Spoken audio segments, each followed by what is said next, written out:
आनंद मठ। आनंद मठ और ऋषियों की अनमोल धरोहर को संजोएं।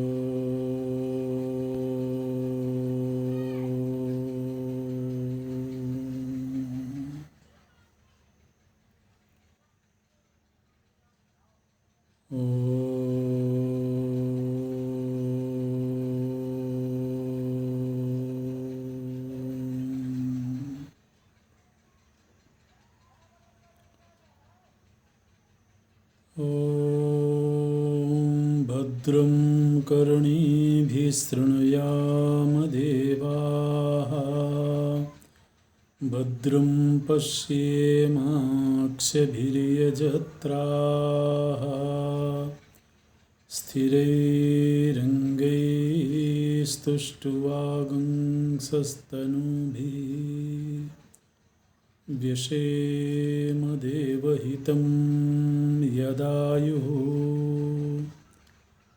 स्वस्ति न इन्द्रो वृद्धस्रवाः, स्वस्ति नः पूषा विश्ववेदाः, स्वस्ति नस्तार्क्ष्यो अरिष्टनेमिः, स्वस्ति नो बृहस्पतिर्दधातु। ॐ शान्ति शान्ति शान्तिः।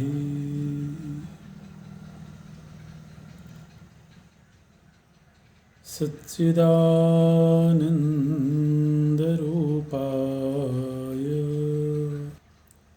विश्वोत्पत्त्यादिहेतवे तापत्रयविनाशाय श्रीकृष्णाय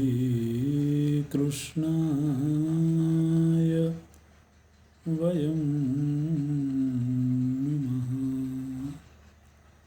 श्रीकृष्णाय वयं नमः। नारायणं नमस्कृत्य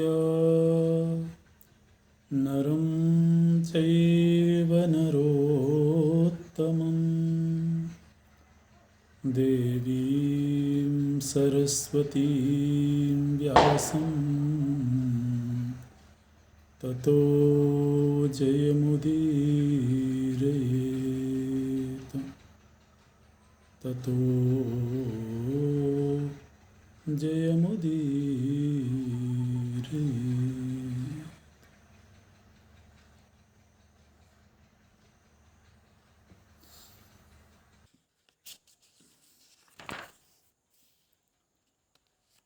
भीष्म पितामह जी के द्वारा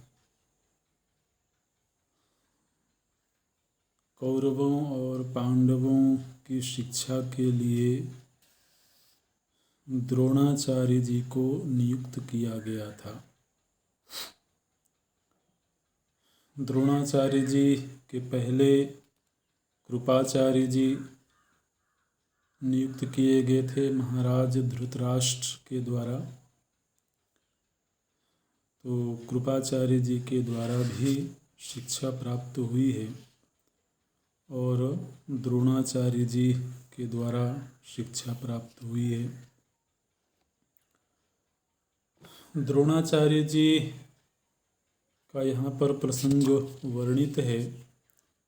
जिस समय पर विद्यार्थी के रूप में अपने गुरु के पास अध्ययन कर रहे थे, उसी समय पर द्रोणाचार्य जी के पिता भरद्वाज जी के एक मित्र थे, उनका नाम था पृषत। पांचाल देश के राजा थे और भरद्वाज जी के मित्र थे। तो पृषत के एक संतान हुई जिसका नाम था द्रुपद। तो चूंकि पृषत और भरद्वाज जी दोनों मित्र ही थे, इसलिए दोनों ने अपनी संतानों को एक साथ ही रखा। तो द्रोण और द्रुपद ये एक साथ ही रह करके शिक्षा अर्जित करते थे। कालांतर में शिक्षा पूरी हो जाने के बाद द्रुपद चले गए अपने पिता के पास में। पृषत की मृत्यु के बाद द्रुपद को पांचाल देश का राजा बनाया गया। इधर द्रोणाचार्य जी भी अपने निवास पर आ गए और बाद में उनका विवाह हुआ है कृपी के साथ में, और उनसे एक संतान की प्राप्ति हुई, अश्वत्थामा। बीच में हालांकि वो प्रसंग विस्तार से स्वयं द्रोणाचार्य जी बताएंगे, लेकिन प्रसंग ऐसे आरंभ होता है कि परशुराम जी से शिक्षा प्राप्त करने के बाद द्रोण गए हैं अपने मित्र द्रुपद के पास में, और द्रुपद ने उनकी बड़ी उपेक्षा करी है, बड़ा अपमान किया है। बाल्यावस्था की मित्रता के नाते द्रोण द्रुपद के पास में गए थे, लेकिन द्रुपद राजा बन जाने के बाद बड़े अभिमानी हो गए और उन्होंने अपने मित्र की बड़ी उपेक्षा करी, और उसकी उपेक्षा से पीड़ित होकर के द्रोणाचार्य जी के मन में बदला लेने का भाव आ गया। और अब बदला कैसे लिया जाए? तो हालांकि वो स्वयं समर्थ थे, लेकिन फिर भी उन्होंने अकेले ही बदला लेना उचित नहीं समझा। वो जाकर के हस्तिनापुर में रहने लगे और छिप करके कृपाचार्य जी के घर में रहने लगे थे। कृपाचार्य जी बाद में उनके साले बने, क्योंकि कृपी के साथ में उनका विवाह हुआ है। लेकिन उसके बाद वो वहाँ छिप करके रह रहे थे और हस्तिनापुर में किसी को नहीं मालूम था कि द्रोणाचार्य जी यहाँ रह रहे हैं। उचित अवसर की तलाश में थे वो। और इधर क्या हुआ कि ये जो कौरव और पांडव हैं, ये आपस में खेलते थे, और खेल खेल में ही एक दिन ऐसा हुआ कि गुल्ली डंडा खेलते थे लोग, तो उनकी जो गुल्ली है वो एक कुएं में गिर गई, और इन बालकों ने बहुत प्रयत्न किया उसको निकालने का, लेकिन निकाल नहीं पाए। और वन में खेल रहे थे, तो वहीं वन में उन्होंने एक ब्राह्मण को देखा, और वो वास्तव में द्रोण थे। तो ये बालक बड़े निराश थे, और ख़ासतौर से क्षत्रिय होने के नाते थोड़ा इन अपने आप को ये अपमानित भी महसूस कर रहे थे कि एक गुल्ली को भी हम इतने सारे लोग होकर के कुएं से निकाल नहीं पाए। तो इस बात की उनके मन में थोड़ी ग्लानि भी थी, अपमान का भाव भी था। और उसी समय जब उन ब्राह्मण को देखा है इन बालकों ने, तो ब्राह्मण के पास जाकर के इन्होंने निवेदन किया कि हमारी गुल्ली कुएं में गिर गई है। तो उन्होंने इन बालकों की बड़ी फटकार लगाई। उन्होंने कहा कि तुम कैसे क्षत्रिय कुमार हो? एक तो क्षत्रिय हो, दूसरे इतने उज्जवल वंश में तुम लोग पैदा हुए हो, और तुम्हारी इतनी भी वीरता नहीं है कि एक गुल्ली को तुम लोग कुएं से निकाल सको। तुम लोगों ने क्या विद्या अर्जित करी है?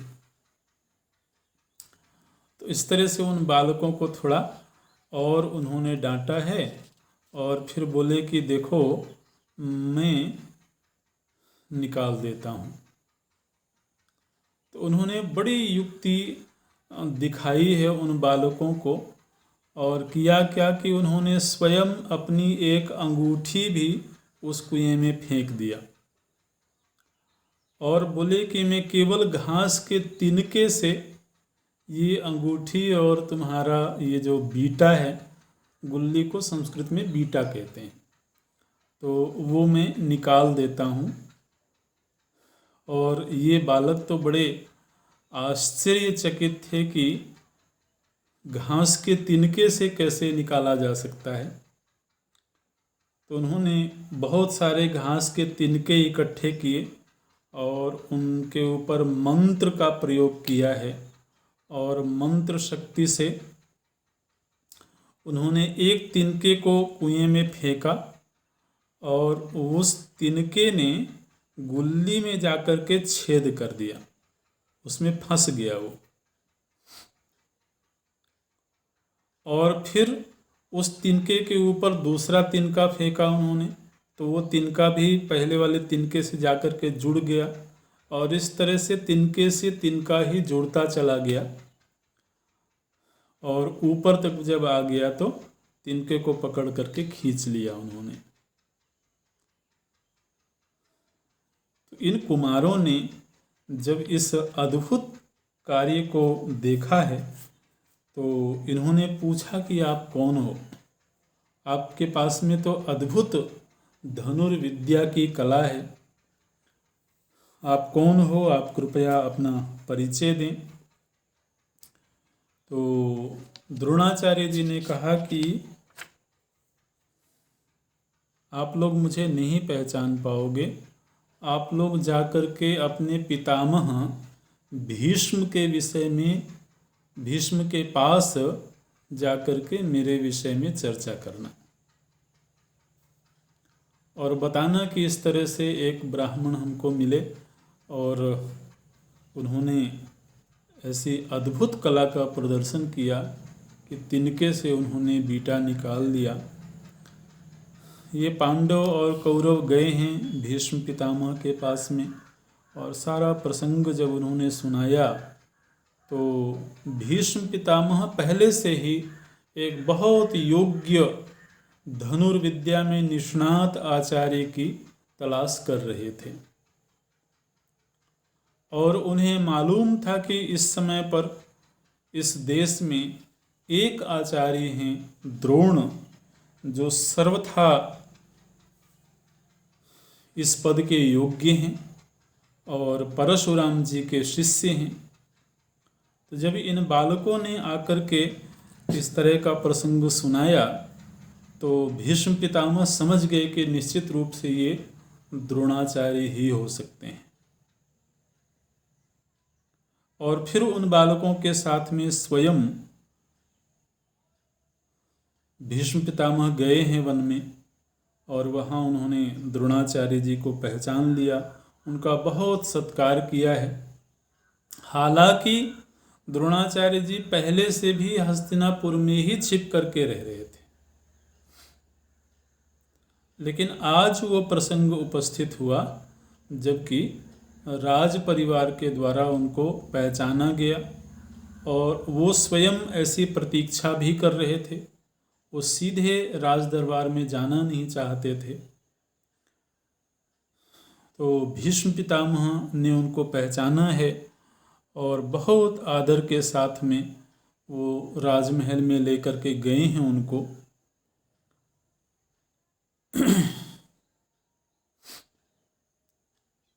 और फिर भीष्म पितामह ने उनसे पूछा है कि आप इतने दिनों तक कहाँ थे।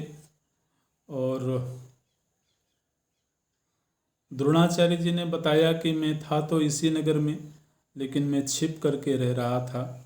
तो भीष्म पितामह ने पूछा कि आप इतने यशस्वी धनुर्धर हैं, फिर आप इस तरह से क्यों रह रहे थे।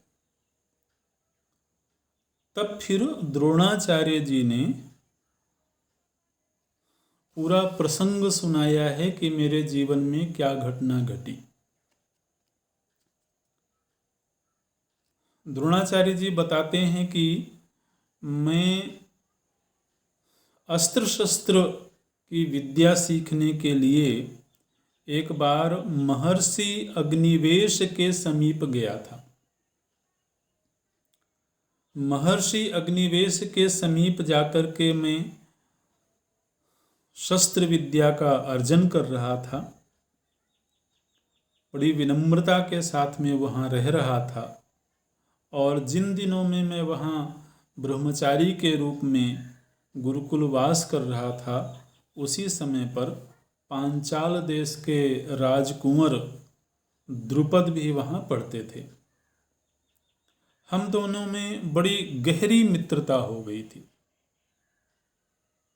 और इतनी गहरी मित्रता हो गई थी कि जो द्रुपद हैं उनको भी ये लगता था कि मुझे क्षत्रिय नहीं होना चाहिए था, क्योंकि क्षत्रिय हूँ तो धनुर्विद्या सीख करके मैं जाऊँगा अपने देश में, मुझको राजा बनाया जाएगा। तो मेरा जो मित्र है वह एक साधारण प्रजा की तरह से रहेगा और मैं राजा बन करके रहूँगा। तो इतना भी उनको सोच करके बुरा लगता था। ऐसी हम दोनों की मित्रता थी। और फिर द्रुपद ने मुझको वचन दिया। द्रुपद ने कहा कि जब मैं अपने पिता के पास चला जाऊंगा यहाँ से शिक्षा अर्जित करके, तो मेरे पिता जब मुझे युवराज बनाएंगे या जब मैं राजा बनूंगा, तो मेरे पास जो कुछ भी संपदा होगी वो सब तुम्हारी भी होगी।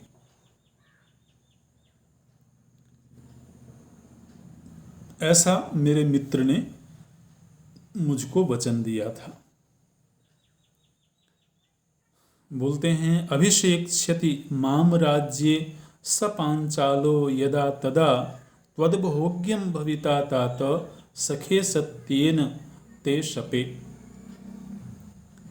तो जो कुछ भी राज्य, ऐश्वर्य, सुख, उपभोग मुझे मिलेगा उसमें पूरा का पूरा तुम्हारा भी अधिकार होगा। और मैं यह शपथ लेकर के ये बात कहता हूँ। तो इस तरह से फिर शिक्षा पूरी हो गई और द्रुपद चले गए अपने देश को। मैं अपने पिता के यहाँ आ गया।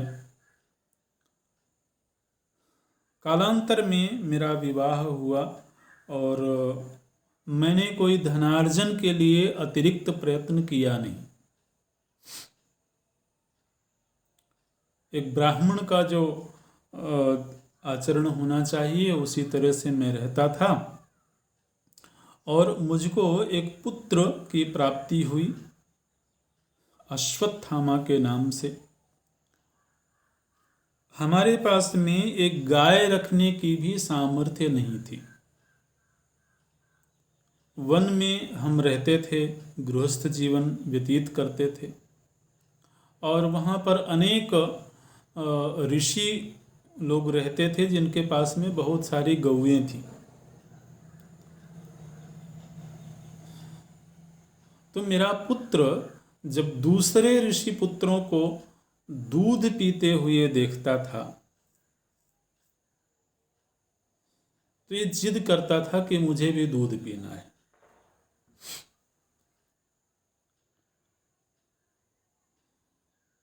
तो इसकी जिद को देख करके मुझे बड़ी पीड़ा होती थी और मैं फिर एक योग्य गाय की तलाश के लिए जाता था गांव में। लेकिन किसी ने मुझे गाय दिया नहीं। और जब मैं खोज करके लौटा, गाय मुझे मिली नहीं, तो मैं देखता क्या हूँ कि जो दूसरे बालक हैं वो आटे को घोल करके, ध्यान दीजिएगा, यहाँ पर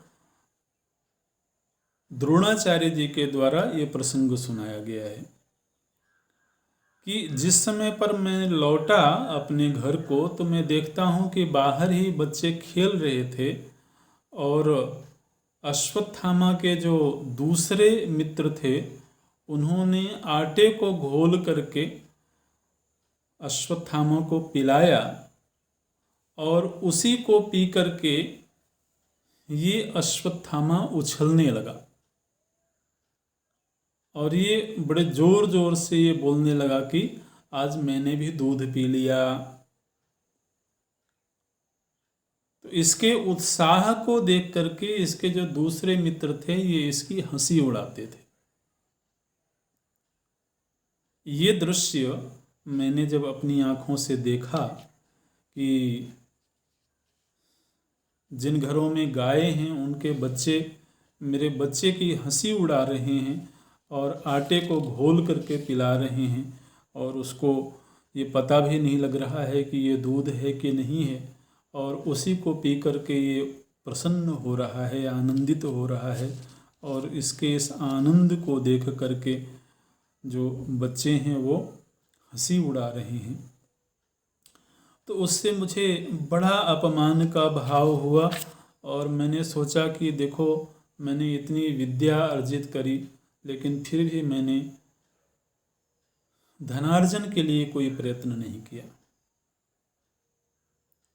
लेकिन अपि चाहम पुरा विप्रैः वर्जितो गरिहितो वसे परोपसेवाम पापिष्ठाम न च कुर्याम धनेप्सया। उन्होंने कहा कि चाहे भले, मैंने ऐसा सोचा कि चाहे भले मैं दरिद्रता का जीवन जी लूँ, लेकिन धन के लालच में मैं किसी की दासता स्वीकार नहीं करूँगा। तो इस संकल्प के साथ मैं जीता था।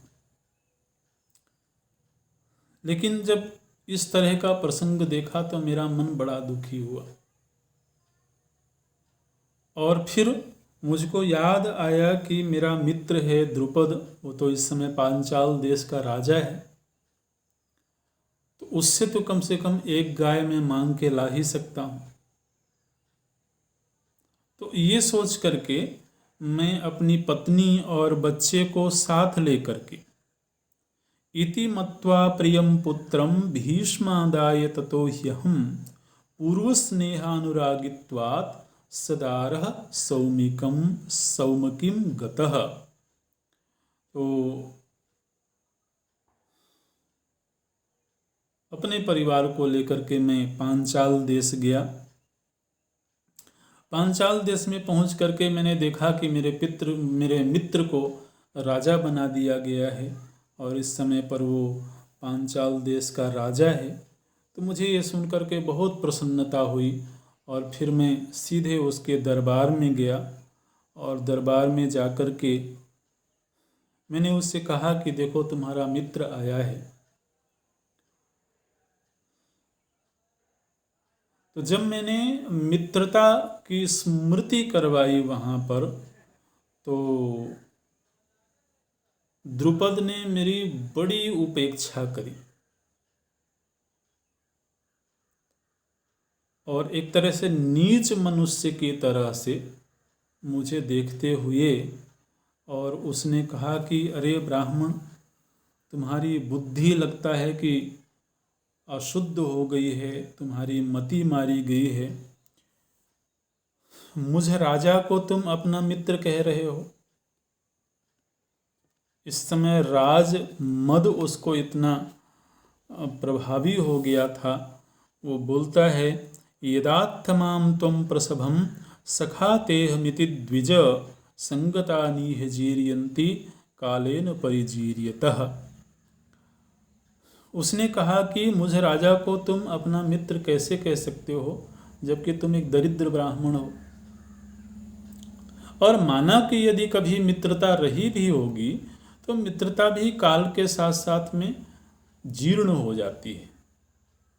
कोई मित्रता हमेशा स्थिर तो रहती नहीं है, कालक्रम से सब चीज़ें बदलती हैं, मित्रता भी धीरे धीरे करके शिथिल हो जाती है।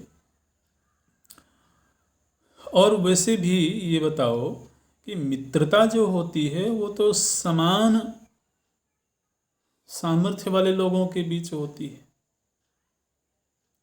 एक दरिद्र और एक संपन्न के बीच तो कहाँ मित्रता होती है, एक विद्वान और एक मूर्ख के बीच कहाँ मित्रता होती है। इस तरह से बहुत सारी बातें द्रुपद ने कही है। आसीत सख्यम द्विजश्रेष्ठ त्वया मेर्थ निबंधनम न ह्यनाढ्य सखाढ्यस्य ना विद्वान विदुषा सखा। धनी और गरीब के बीच मित्रता नहीं होती, विद्वान और अविद्वान के बीच मित्रता नहीं होती, शूरवीर और कायर के बीच मित्रता नहीं होती, श्रोत्री और अश्रोत्री के बीच मित्रता नहीं होती, रथी और साधारण सैनिक के बीच मित्रता नहीं होती। तो इस तरह से अनेक तरह के दृष्टांत दिए उसने और कहा कि तुम मेरे मित्र नहीं हो, और यदि तुमको यहाँ रहने की इच्छा है तो मैं एक रात्रि तुम्हें यहाँ रहने की अनुमति देता हूँ, और हमारे जो लोग हैं वो तुम्हारे खान पान की व्यवस्था कर देंगे।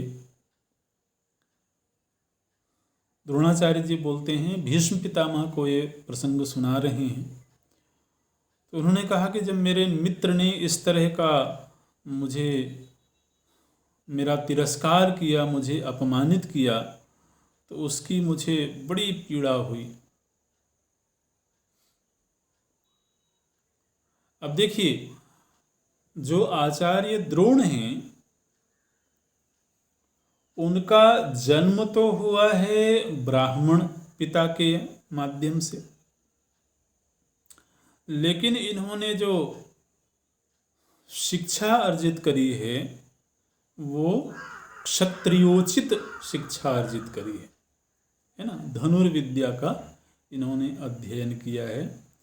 तो ब्राह्मण पिता से जन्म होने के बावजूद इनकी जो स्वयं की वृत्ति है उसमें क्षत्रियत्व के गुण दिखाई देते हैं, और इसीलिए उनको अपमानित होने की पीड़ा ज़्यादा महसूस होती है। अपमानित होना तो किसी को भी अच्छा नहीं लगता है, लेकिन अपमानित होकर के भी प्रतिशोध लेने की जो वृत्ति होती है वो क्षत्रिय में ज़्यादा होती है।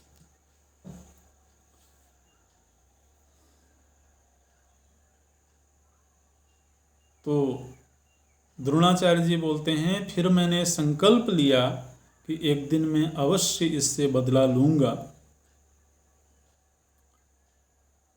और ये सोच करके मैं यहाँ हस्तिनापुर में आया और कृपाचार्य जी के यहाँ मैं छिप करके रह रहा था, और आज मैं आपके सामने उपस्थित हूँ।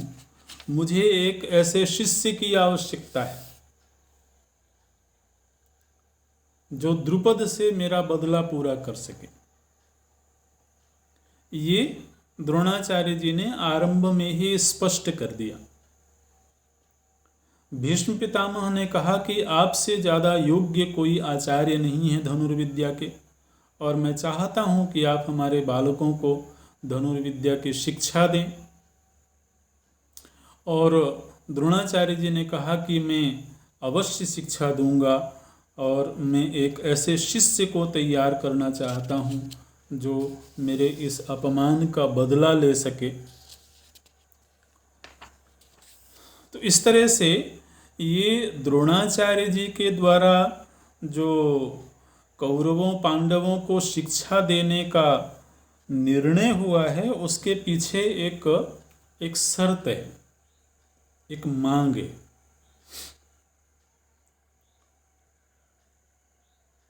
भीष्म पितामह जी ने हस्तिनापुर में द्रोणाचार्य जी के लिए अलग से निवास की व्यवस्था करी है और उनको सारा ऐश्वर्य प्रदान किया गया है राजभवन की ओर से, और उनको आचार्य नियुक्त किया गया है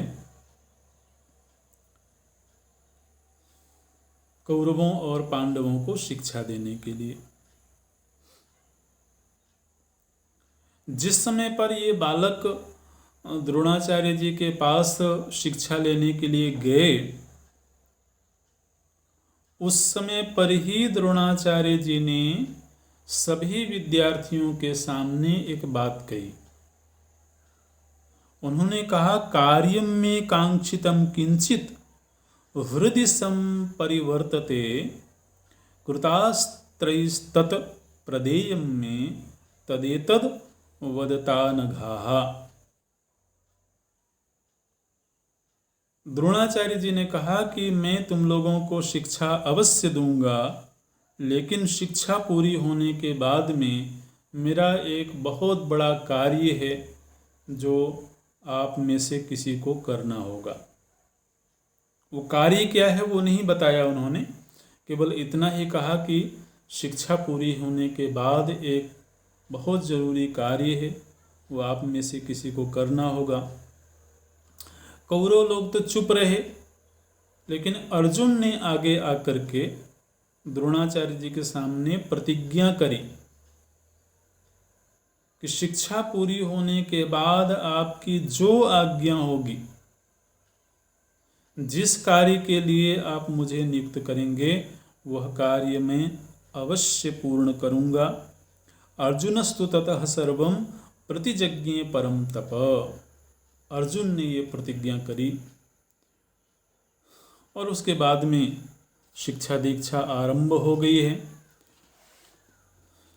तो आप ये देखें, जो पृष्ठभूमि है वो पृष्ठभूमि ये है कि द्रोणाचार्य जी को केवल राजवंश के बालकों को शिक्षा देने के लिए नियुक्त किया गया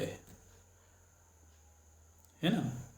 मतलब ऐसा नहीं है कि द्रोणाचार्य जी का स्वतंत्र रूप से कोई गुरुकुल है और वहाँ पर कोई भी विद्यार्थी आए और शिक्षा अर्जित करे, इस तरह से नहीं है।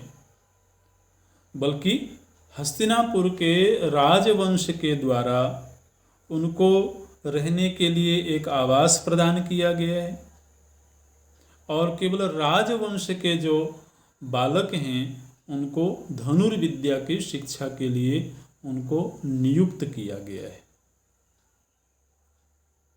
तो इसका मतलब ये हुआ कि फिर वो राजवंश के साथ बंध गए, फिर वो स्वतंत्र नहीं रह गए। तो अब उनके यहाँ पर कौरव और पांडव तो शिक्षा प्राप्त कर ही रहे थे, लेकिन साथ ही दूसरे देशों के भी जो राजवंश थे, केवल जो राज परिवार थे, तो उन्हीं परिवारों के बच्चे वहाँ शिक्षा के लिए आते थे और धीरे धीरे करके वो एक विशाल रूप हो गया उस विद्यालय का, उस गुरुकुल का, जिसमें हजारों की संख्या में केवल राज परिवार के बच्चे पढ़ने के लिए आ रहे थे। ऐसे बोलते हैं वृष्णि वंश के भी, अंधक वंश के भी क्षत्रिय वहाँ पढ़ने के लिए आए। अच्छा,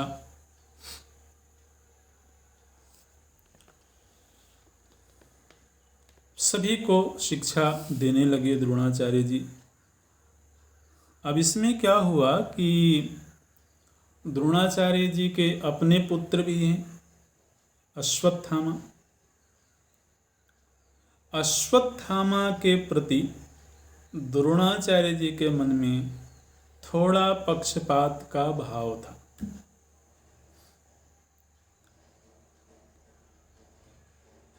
उनके मन में ये भाव था कि सामान्य तौर पर तो सभी विद्यार्थियों को मुझे शिक्षा देना है, लेकिन मेरी जो विशेष विद्या है, मेरे जो विशेष सामर्थ्य है, वह मैं अपने पुत्र को प्रदान करूं।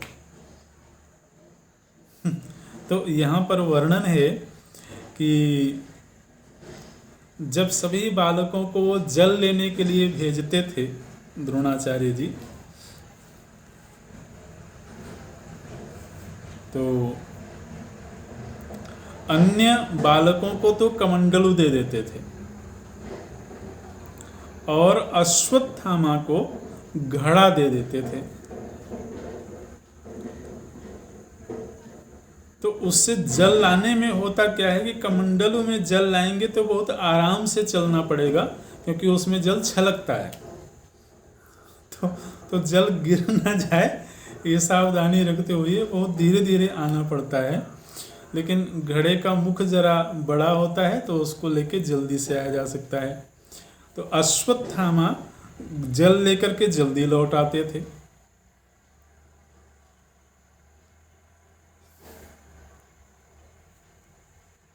और जब जल्दी लौट आते थे तो एकांत में अश्वत्थामा को पाकर के कुछ और विशेष विद्याएं उनको द्रोणाचार्य जी सिखा दिया करते थे।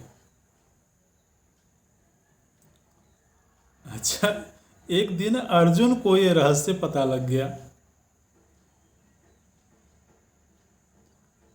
कि अश्वत्थामा को कुछ विशेष विद्याएं दी जा रही हैं। अर्जुन तो बहुत सुयोग्य थे, तो उन्होंने क्या किया, बोले कि वरुणास्त्र का प्रयोग करके उन्होंने भी जल को जल्दी से लाने का कार्य किया और अश्वत्थामा के साथ ही अर्जुन भी वापस आ जाते थे। अब स्वाभाविक है, जब दो विद्यार्थी हैं तो एक को कहीं दूर करके केवल एक को तो शिक्षा नहीं दी जा सकती है। तो इस तरह से फिर अश्वत्थामा और अर्जुन को दोनों को ही द्रोणाचार्य जी विशेष शिक्षा देने लगे और धीरे धीरे करके अर्जुन ने अपने आचरण से, अपनी निष्ठा से, अपनी लगन से द्रोणाचार्य जी का वात्सल्य भी जीत लिया। द्रोणाचार्य जी के वो वात्सल्य भाजन भी बन गए। एक दिन रात्रि में कोई घटना घटी अंधेरे में, और उस दिन से द्रोणाचार्य जी ने रात्रि में धनुर्विद्या कैसे सीखी जाती है, कैसे सरसंधान किया जाता है अंधेरे में भी, वो विद्या भी अर्जुन को सिखाने लगे हैं द्रोणाचार्य जी। और अर्जुन से द्रोणाचार्य जी ने कह भी दिया था कि अर्जुन, तुम्हारे प्रति मेरे मन में इतना वात्सल्य का भाव आ रहा है कि मैं तुम्हें ऐसी विद्या दूंगा जो इस दुनिया में और किसी के पास नहीं होगी। हालांकि वहां हजारों विद्यार्थी थे, लेकिन फिर भी गुरु का वात्सल्य भाजन बनना ये तो सभी विद्यार्थियों के लिए संभव नहीं होता है। और जिस विद्यार्थी के प्रति गुरु के मन में वात्सल्य भाव जागता है उसको तो विशेष शक्ति प्राप्त होती ही है। अच्छा देखिए, द्रोणाचार्य जी ने कहा, प्रयतिष्ये तथा कर्तुम यथा नान्यो धनुर्धरा त्वत्समो भविता लोके सत्यमेतद् ब्रवीमिते। द्रोणाचार्य जी ने कहा कि अर्जुन, मैं तुम्हें ऐसी विद्या दूंगा, तुम्हें ऐसा धनुर्धर बनाऊंगा, इस दुनिया में तुम्हारे समान और कोई नहीं होगा। तो इस तरह से चलता रहा, धनुर्विद्या की शिक्षा देते रहे। इस बीच में एक निषाद राज हैं, उनका नाम है हिरण्यधनु। निषाद हैं, भील हैं, और हिरण्यधनु के पुत्र का नाम है एकलव्य। तो ये एकलव्य भी धनुर्विद्या सीखना चाहते थे और ये द्रोणाचार्य जी के पास में आए भी। द्रोणाचार्य जी के पास में आकर के उन्होंने शिष्य भाव से अपनी विनम्रता प्रस्तुत करी है, शिष्य भाव से अपने आप को अर्पित किया और उनसे निवेदन किया कि मैं भी धनुर्विद्या सीखना चाहता हूँ आपके अनुग्रह से। लेकिन द्रोणाचार्य जी ने एकलव्य को शिक्षा देने से मना कर दिया।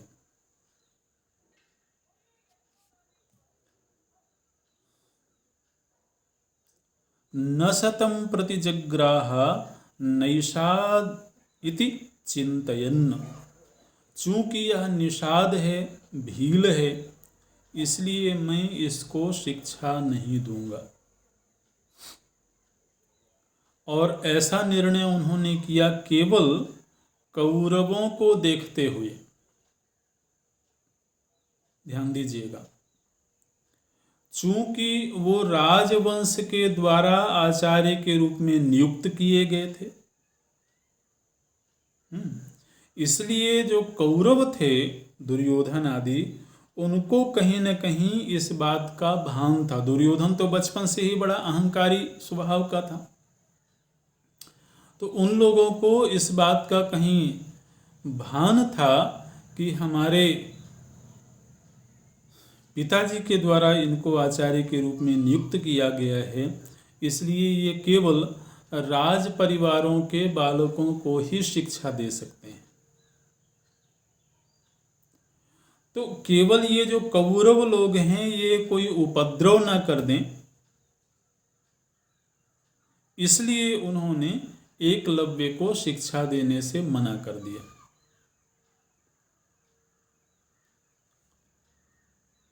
लेकिन एकलव्य की निष्ठा बड़ी अद्भुत थी। एकलव्य को जब द्रोणाचार्य जी ने मना कर दिया, उसने मन में तो द्रोणाचार्य जी को अपना आचार्य मान लिया था, इसलिए वो गया एकांत में वन में, और वहाँ जाकर के उसने द्रोणाचार्य जी की एक मिट्टी की मूर्ति बनाई और मिट्टी की मूर्ति बना करके उस विग्रह के सामने ही वह धनुर्विद्या का अभ्यास करने लगा। और धनुर्विद्या का अभ्यास करते करते वो धनुर्विद्या में निपुण भी हो गए। आप देखिए, शिष्य की जो श्रद्धा होती है, शिष्य का जो समर्पण होता है, उसमें बहुत शक्ति होती है, बहुत बल होता है। आचार्य की उपेक्षा के बावजूद, आचार्य के द्वारा मना कर दिए जाने के बाद भी, चूंकि शिष्य के मन में श्रद्धा है, आचार्य ने मना कर दिया तो उसने छोड़ नहीं दिया कि अब मैं कोई दूसरा कोई गुरु खोज लेता हूं। जिस शिष्य में आचार्य की उपेक्षा सहने की शक्ति ना हो, उनकी डांट सहने की शक्ति ना हो, वो कोई विद्या नहीं प्राप्त कर सकता है। तो आचार्य से उपेक्षित होने के बावजूद उन्होंने द्रोणाचार्य जी को ही अपना गुरु माना और पूरी निष्ठा के साथ उन्होंने मूर्ति के सामने धनुर्विद्या का अभ्यास किया। और उनकी वह निष्ठा, वो श्रद्धा, वो अभ्यास सफल भी हुआ। वो धनुर्विद्या में बहुत बढ़ चढ़ करके हुई।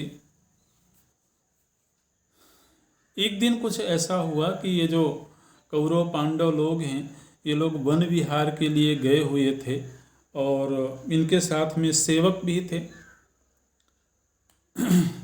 अब इस बात को हमको ध्यान में रखना है कि जब किसी आचार्य को किसी के द्वारा शिक्षा के लिए नियुक्त किया जाता है तो वहाँ बात अलग होती है, और जब आचार्य स्वयं गुरुकुल में रह करके स्वतंत्र रूप से शिक्षा देते हैं तो बात अलग होती है।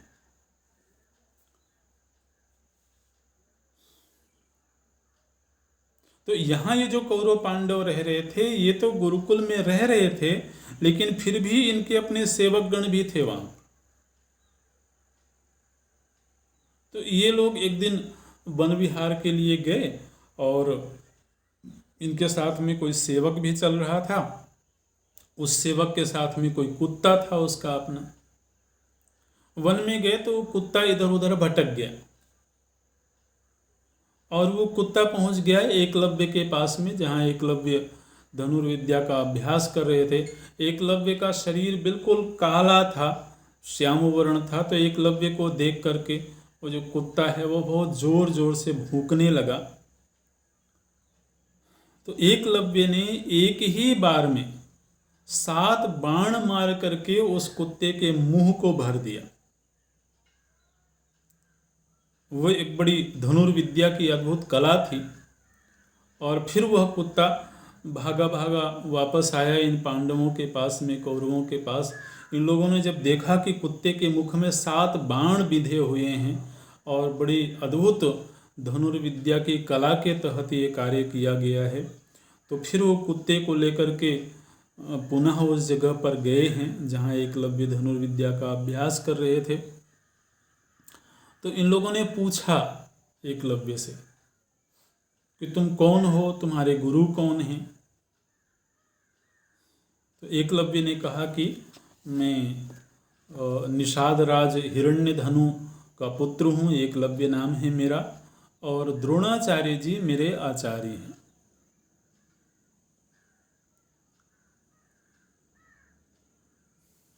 अच्छा, सभी ने देखा, लेकिन अर्जुन को थोड़ा सा पीड़ा हुई, क्योंकि अर्जुन ने देखा कि इसके पास में तो बड़ी अद्भुत कला है, धनुर्विद्या है, और मेरे आचार्य ने तो मुझे कहा था कि तुम्हारे बराबर धनुर्धर मैं और किसी को नहीं बनाऊंगा। तो ये लोग वापस आए हैं और अर्जुन सीधे द्रोणाचार्य जी के पास में गए और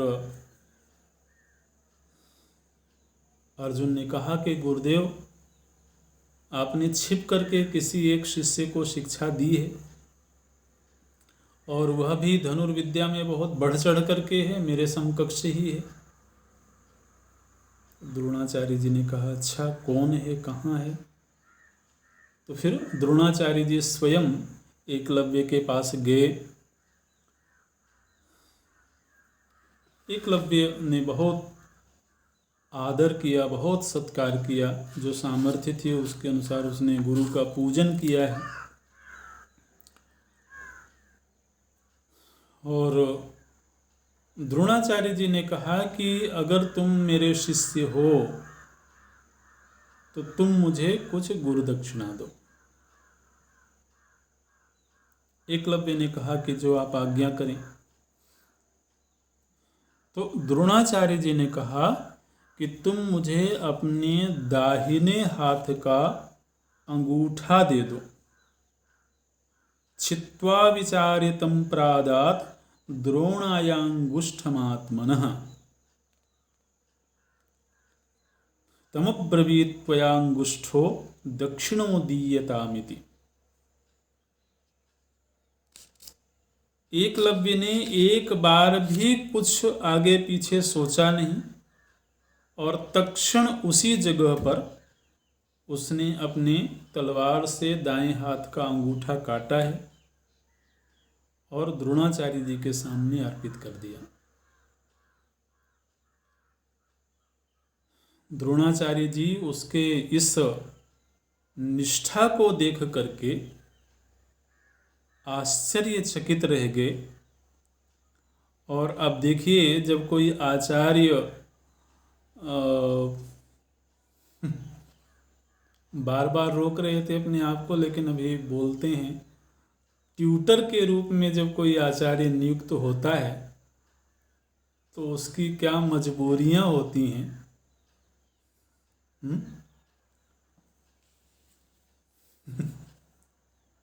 आप भी अपने बच्चों को भेजते हो ना ट्यूशन पढ़ने के लिए, तो बच्चे का हमेशा अपर हैंड रहता है, क्योंकि वो उस विद्या की कीमत चुका रहा है।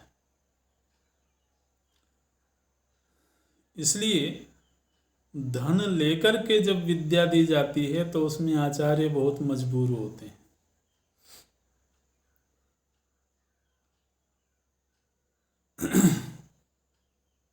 तो एकलव्य की इस निष्ठा को देख करके द्रोणाचार्य जी भीतर ही भीतर तो बहुत द्रवित हुए हैं, बहुत वात्सल्य का भाव आया एकलव्य के प्रति।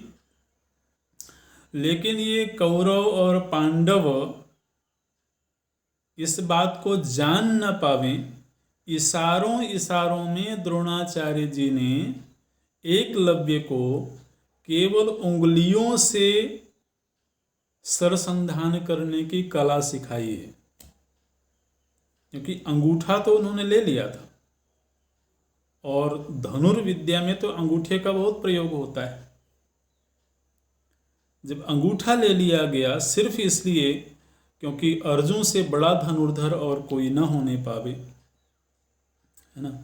लेकिन एकलव्य की निष्ठा, समर्पण, श्रद्धा को देख करके उसके प्रति वात्सल्य का भाव भी है, तो फिर छिप करके उन्होंने और उंगलियों से कैसे सरसंधान करना है वो कला द्रोणाचार्य जी ने एकलव्य को सिखाया है। ये बोलते हैं, स सत्यसंधम नैषादिम दृष्ट्वा प्रीतो ब्रवीदिदम् एवं कर्तव्यमिति वा एकलव्यमभाषत ततः सरम तु नैषादिः अंगुलीभिः व्यकर्षत न तथा च स शीघ्रोभूत यथा पूर्वम नराधिप। तो इशारों इशारों में उन्होंने वो कला एकलव्य को दी है, लेकिन फिर भी एकलव्य में अब वो सामर्थ्य नहीं थी जो अंगूठे का प्रयोग करके जिस तरह से सरसंधान किया जाता है। तो ये एक प्रसंग घटित हुआ है, और जब सभी विद्यार्थियों की शिक्षा पूरी हो गई तो फिर सभी विद्यार्थियों की द्रोणाचार्य जी ने परीक्षा लिया है। इसमें से दुर्योधन और भीमसेन ये गदा युद्ध में निष्णात हुए हैं। नकुल और सहदेव जो थे ये तलवार चलाने में बहुत महारत हासिल किया इन्होंने। युधिष्ठिर रथ पर सवार होकर के और युद्ध का संचालन करने में, युद्ध करने में विशेष रूप से उन्होंने योग्यता अर्जित करी है। और अर्जुन जो हैं वो हर तरह की विद्या में, हर तरह के अस्त्र शस्त्र के संचालन में निपुण हुए हैं। द्रोणाचार्य जी के द्वारा इनकी परीक्षा ली गई है, और परीक्षा में केवल अर्जुन ही सफल हुए, ऐसा प्रसंग है यहाँ पर। अभी यहीं पूरा करते हैं। ओम पूर्णमदः पूर्णमिदं पूर्णात् पूर्णमुदच्यते पूर्णस्य पूर्णमादाय पूर्णमेवावशिष्यते। ओम शांति शांति शांति।